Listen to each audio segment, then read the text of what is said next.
Ibutho lamasoldati nenkosi yalo namadindala amaYuda bambamba uYesu bambopha bamfolela kuHana kuqala kuba wayengusomfazi uKhayafa obengumnikeleli omkhulu ngalowo nyaka.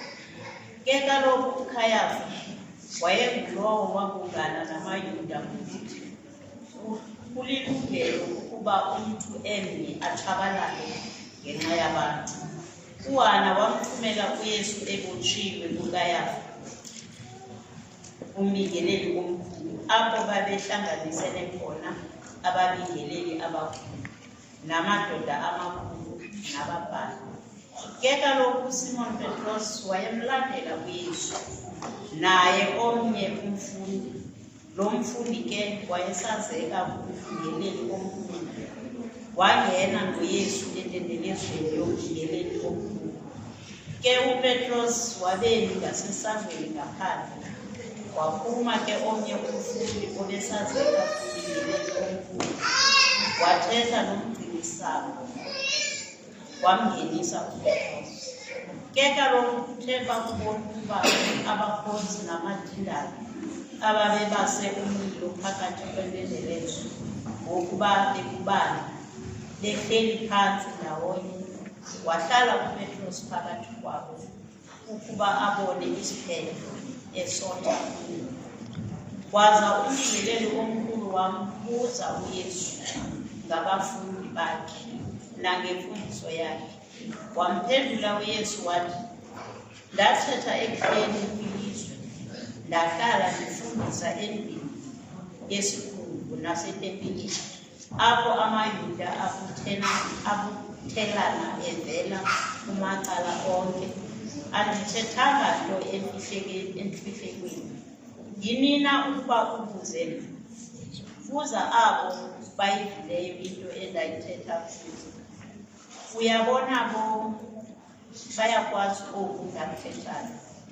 Ke kaloku akuba etshilo elinye lamadindala elalimi khona lamthwakaza uYesu lathi, wenjenje na ukumphendula umnikeleli omkhulu? Wamphendula uYesu wathi, ukuba ndithethe kakuhle nginela kukubi oko, kodwa ukuba ndithethe kakuhle undibethela ntoni na? Iculo 76 verse 1 and 2.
Befuna ubungqina obubuxoki ngoYesu ukuze bambulale bangabufumani, kuba babe baninzi ababengqina ubuxoki ngaye, zaye izingqondo zabo zingalungelanga. Ada ke afika amanqina abuxoki emabini athi, thina samva yena esithi, ndiyakuyichitha le tempile kaThixo yenziwe ngezandla, ndize ngeentsuku ezintathu ndakhe enye engenziweyo ngezandla. Sunday school.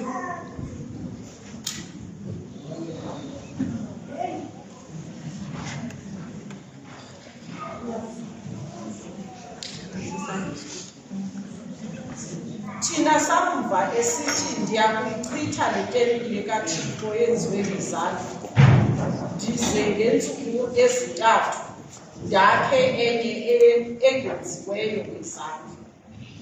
Baye kungalungelanga kwangokunjalo nobabo uNgqika. Wesuka wema phakathi kwabo umpingeleli omkhulu, wambuza uYesu esithi, akuphendule le ntona, bangqina ntoni na aba ngawe? Kuloko uYesu wahlala wathi thu, akaphendula le nto. Waza umpingeleli omkhulu wabuya wambuza wathi kuye, ndikufundisa uThixo ophilileyo ukuba usixelele ukuba unguye na uKristu, unyana kaThixo odlulisekileyo. Uthe ke uYesu, ndinguye. Ke ndithi kuni, emveni koku niyakumbona unyana womntu ehleli ngasekunene kwamandla kaThixo, esiza esemafini ezulu. Wesuka ke umpingeleli omkhulu wazikrazula iingubo zakhe esithi, umgxekile uThixo, sisawafunela nina amangqina. Yabonani, kaloku nikuvile ukugxeka kwakhe. Nithini na ke? Baphendula ke bonke bemgxeba bathi, unetyala lokuba afe. Baza bamtshicela ebusweni, aya amadoda ambambileyo uYesu edlala ngaye. Athi akuba emgxuthele ubuso bakhe, ambetha ebusweni, amklitha, embuza esithi, siprofethele Kristu yini, ubethwe ngubani na? Ayemthethela nezinye izinto ezininzi emgxeka. Aye amadindala emntwakazi. Ke kaloku uPetros wayehleli ngaphandle entendelezweni. Kweza ke isicakazana sompingeleli omkhulu esingumgcinisana. Sambona uPetros ehleli ngasemlilweni esotha. Samjonga sathi, nalo ubenani. Sisithi kuye, ingaba nawe ungowabafundi balo mntu yini na? Nawe ubunaye uYesu waseGalili. Wakhanyela yena phambi kwabo bonke esithi, andinguye, andimazi, andiyazi into oyithethayo. Waphuma waya phandle kwengaphambili intembelelo, yalila inkulu. Uthe ke ephume waya esangweni, sabuya sambona isicakazana nesinye isicakazana esathi kwababekhona, lo ngowakubo, naye lo ubenayo uYesu waseNazaretha. Sathi kuye, kanene nawe ungowabafundi bakhe na? Waphinda wakhanyela efunga esithi, andimazi lo mntu. Ke yena kuthe kwakuba mzuzwana, uhambe ilixa ngathi linye, uqinisele omnye wabakhonzi bomlindeleli omkhulu, osisalamane salowo uPetros, wasinqamla indlebe esithi, ngenyaniso nalo ubenayo, kuba ukwangowaseGalili. Wathi uPetros, andikubonanga yini na emyezweni unayo? Beza ke abo bebemikhona, bathi kuPetros, ngenyaniso nawe ungowakubo, kuba nokuthetha kwakho kuyakuhlakaza. Wabuya ke wakhanyela uPetros, waqala ukushwabula nokufunga esithi, andimazi lo mntu nimthethayo.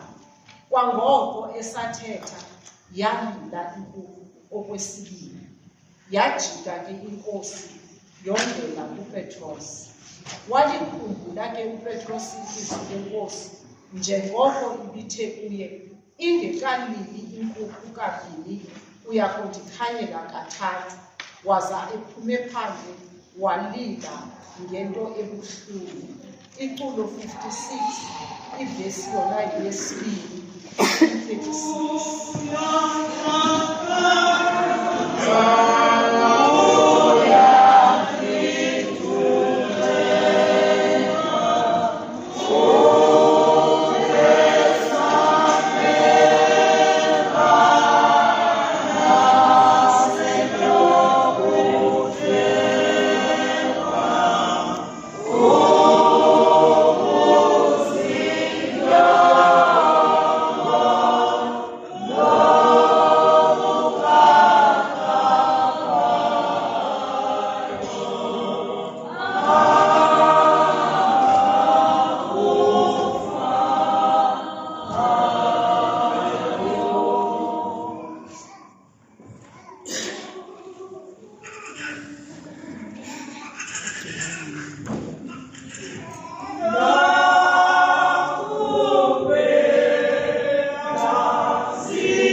kwa oko kwabusa yahlanganisana intlanganiso namadoda amakhulu, abantu babingeleli abakhulu kwanababhali, babhungana ndawonye ukuba bambulale, bamkholela entlanganisweni yabo yamatyala, ukuba bamve kanjalo besithi ukuba unguye uKristu sixelele.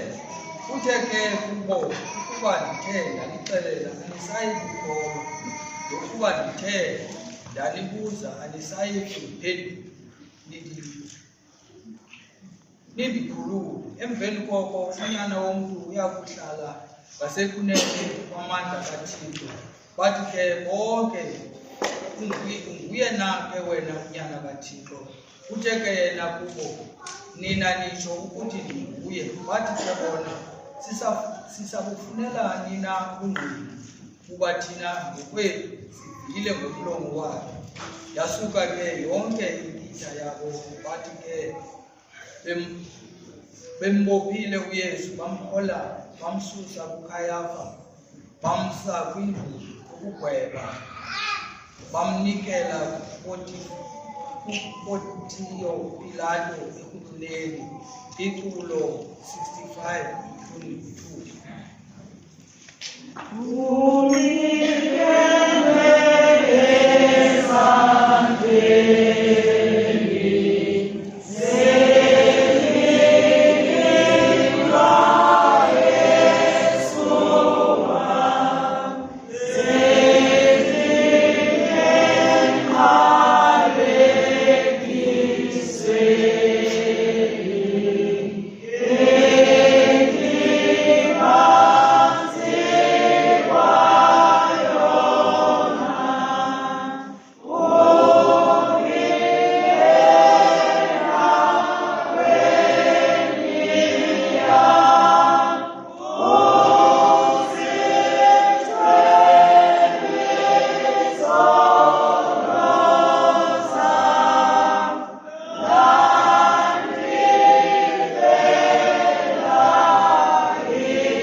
Sibonele wena wabosa phasi ephephileni apho amaqhosha esilivele wawanika, waya wazithoma, wathi esiwa ekhaseleke ngobuso, wagqabhuza phakathi alala zonke izindlu zakhe. Ke kaloku ababingeleli abakhulu bawathabatha lo maqhosha esilivele, bathi akuvumelekile ukuwagalela eteyeni yeminikelo, ngokuba elinani legazi bakungana ke bathenga ngawo umhlaba womntu ukuze ube yindawo yokunqabela abasemzini. Kungoko wabiza umhlaba ngokuba umhlaba wegazi, kwada kwanamhlanje kwazaliseka ke emathethwayo uYeremiya uprofeti esithi, bawathabatha amaqhosha esilivele 30, inani lalowo wamiselwa, inani la abanyana bakaSirayeli, bawanikela umhlaba womntu njengoko inkosi aye wona amaYuda akangena endlini yokugweba ukuze angagedeli ukuze ayidle iPasika. Waphuma ke uPilato waya kubo wathi, "Nimisa ityala lina kuye." Baphendula bathi kuye, "Ukuba ebengele umenzi wokubi sinde singamnikelanga kufa." Wathi ngoko uPilato, "Mthabatheni nina nimgwebe ngesiko lenu." Athi ngoko amaYuda kuye, "Akuvumelekile ukuthi ukuba sibulale umntu ukuze ilizwi likaYesu lidluliseke awalithethayo, uqondisa ukuba kuni na ukwenza kuba ngabo." Iculo 60.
Oh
baqala ke bamangalela besithi sifumene lo olugwinisa ihlanga esala ukuba unikelwe ihlafu esala esithi uKristu ungumKristu umkani yena ngokwakhe. Uya ngoko wangena kwilato wambiza uYesu wathi kuye, wena ungumkani wamadoda na?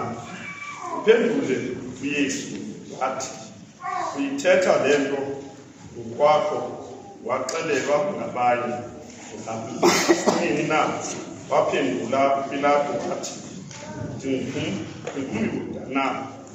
Luhlanga lwakowenu abalindeleyo abakhulu abakunikileyo kum. Wenza ntoni na? Waphendula uYesu wathi, ubukumkani bam asibubo obelilizwe. Ukuba bebubo belilizwe, ubukumkani bam amakhonza am azama ukuze ndingakelwa kumaYuda. Ke kaloku ubukumkani bam asibubalapha. Wathi ke uPilato kuye, ungumkumkani na? Ungumkumkani na wena?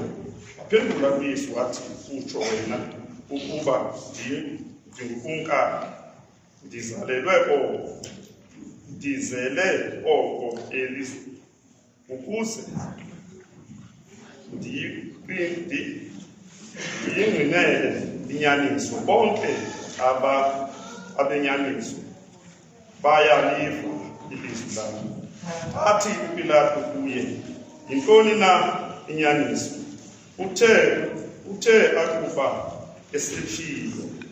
ukuba etshilo waphuma waya kumaYuda wathi kuwo,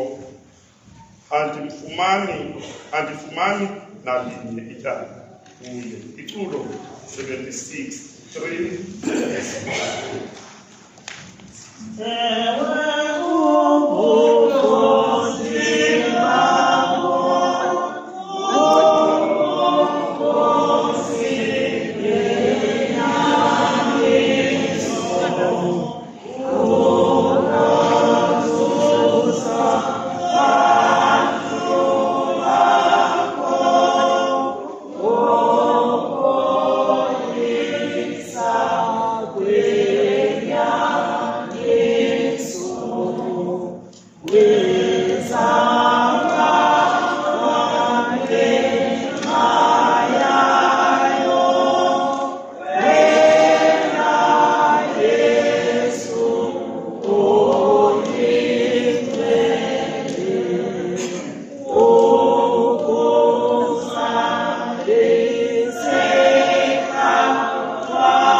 ababukeleli abakhulu namadoda amakhulu. Akaphendulanga aze athi uPilato kuye, akuphenduli le nto, khangela ukuba zininzi kwazo iindawo abazigcinayo zakubo. Kodwa ke akabanga saphendula noko Pilato. Yada yamangaliswa kakhulu iThuneni. Kwabakho kukhona badoka kakhulu besithi uphithizelse abantu efundisa kulo lonke elakwaJuda, eqalele kwelaseGalili wada wezisa apha. Uthe kaloku uPilato akuva kwelaseGalili, wabuza ukuba umntu lo ngowaseGalili. Wathi akuqonda ukuba wasebukhosini bukaHerode, wamthumela kuHerode obeseJerusalem naye ngaloo mihla.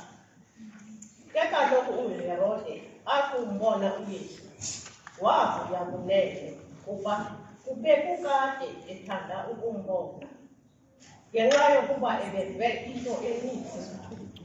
Kanjalo wayethemba ukubona umqondiso othile usenziwa nguye. Wayembuza ke amazwi amaninzi, ke yena akaphendulanga lento. Bema ke abafundisi abakhulu nabakhulu bemangalela kabukhali. uHerode ke wanempi yakhe wamenza into endoda. Wahlala ngaye wamthi ngengubo eqaqambileyo wamthumela kuPilato. Baba zizihlobo ke uPilato nolisho ngoba ngengxele ngaphambili bebenokutshaba phakathi kwabo. Itulo Weza wafane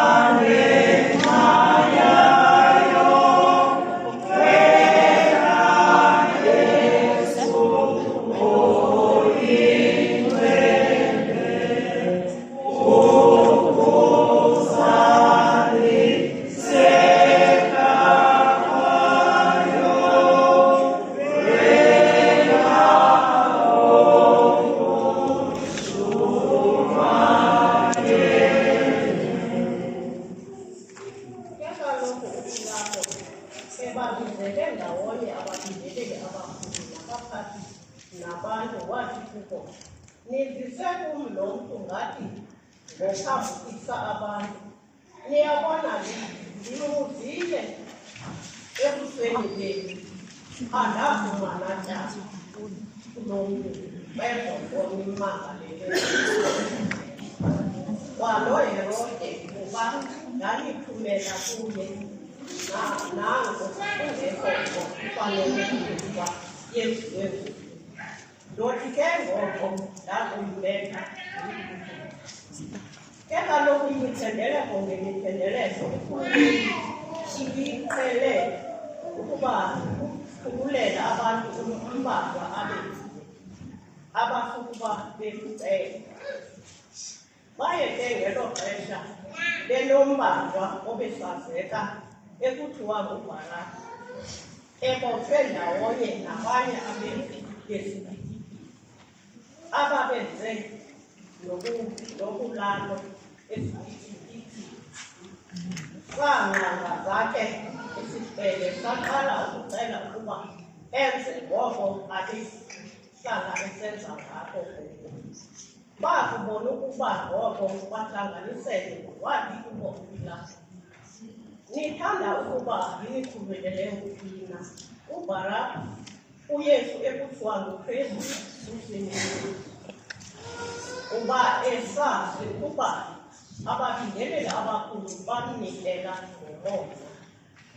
Ude akubona ukuba uhleli esihlalweni sokugweba, umfazi wakhe wathumela kuye esithi, usungabi nakuthini kulo ulilungisa, ngoba namhlanje ezinzima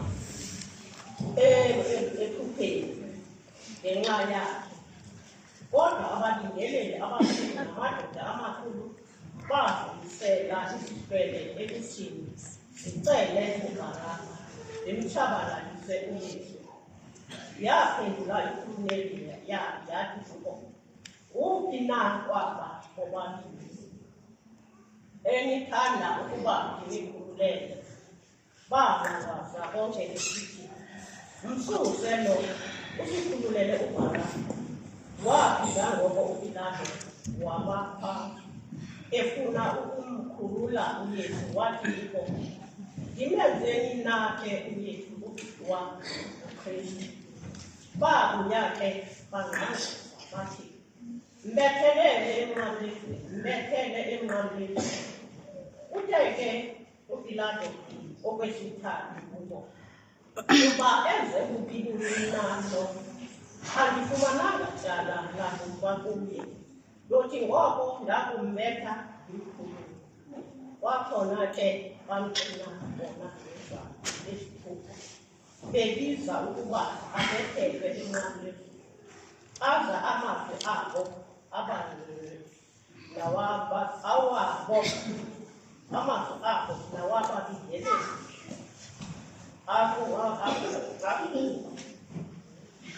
abakhulu esiya elisa uthethe uPilato akubona ukuba akolizinto nokuba sisuke sandla ngakumbi isiphithiphithi wathabatha amanzi wahlamba izandla phambi esithi andiyizanelajaka umilungisa ziboneleni nina baphuza konke amakhadi igazi lakhe livalwe phezu kwethu naphezu kwabantwana ethu.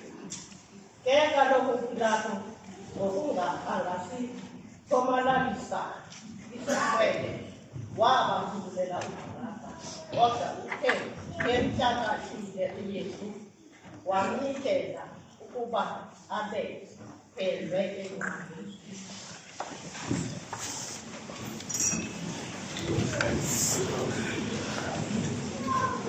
Aba amasoja ekufuneni nemthabatha uYesu amsa endlini yokukhulu alihlanganisela phezu kwakhe ubuso lawo liphela amhluba ke amambathisa ngengubo ebomvu athi aluke isisaba ngameva asibeka phezu kwentloko yakhe abeka nengqongqozo esandleni sakhe sokunene agqa ngamadolo phambi kwakhe embhedeni adlala ngaye amgxeka esithi umkani wamayuda athi ke amtshixela amtswakaza ayithabatha ingqongqozo ambeka entloko.